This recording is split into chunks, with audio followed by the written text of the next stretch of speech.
কেউ কথা রাখেনি। ৩৩ বছর কাটল, কেউ কথা রাখেনি।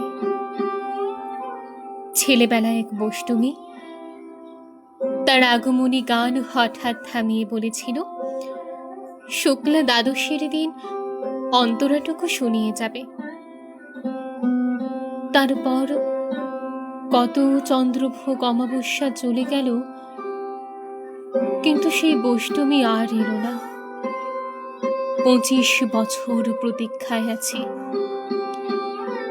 মামা বাড়ির মাঝে নাদের আলী বলেছিল, তুমি বড় হও দাদা ঠাকুর, তোমাকে আমি ৩ প্রহরের বিল দেখাতে নিয়ে যাব। সেখানে পদ্ম ফুলের মাথায় সাপ আর ভ্রমর খেলা করে।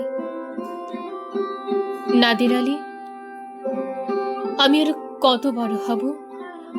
আমার মাথা এ ঘরের ছাদ ফুঁড়ে আকাশ স্পর্শ করলে তারপর তুমি আমায় ৩ প্রহরের বিল দেখাবে। একটাও রয়্যাল গুলি কিনতে পারিনি কখনো। লাঠি লজেন্সি দেখিয়ে দেখিয়ে চুষেছে লস্কর বাড়ির ছেলেরা। ভিখারির মতন চৌধুরীদের গেটে দাঁড়িয়ে দেখেছি ভেতরে রাজ উৎসব। অবিরল রঙের ধারার মধ্যে সুবর্ণ কঙ্কন পরা ফর্সা রমণীরা কত রকম আমোদে হেসেছে। আমার দিকে তারা ফিরেও যায়নি। বাবা আমার কাঁধ ছুঁয়ে বলেছিলেন, দেখিস একদিন আমরাও। বাবা এখন অন্ধ, আমাদের দেখা হয়নি কোনো কিছুই।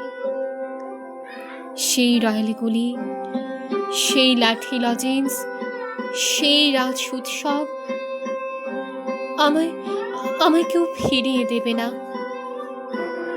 বুকের মধ্যে সুগন্ধি রুমালে রেখে বরুণা বলেছিল, যেদিন আমায় সত্যিকারের ভালোবাসবে সেদিন আমার বুকেও এমন আতরের গন্ধ করবে। ভালোবাসার জন্য আমি হাতের মুঠোয় প্রাণ নিয়েছি। দুরন্ত ষাঁড়ের চোখে বেঁধেছি লাল কাপড়। বিশ্ব সংসার তন্ন তন্ন করে খুঁজে এনেছি ১০৮টা নীলপদ্ম। তবুও কথা রাখেনি বরুণা। এখন তার বুকে শুধুই মাংসের গন্ধ।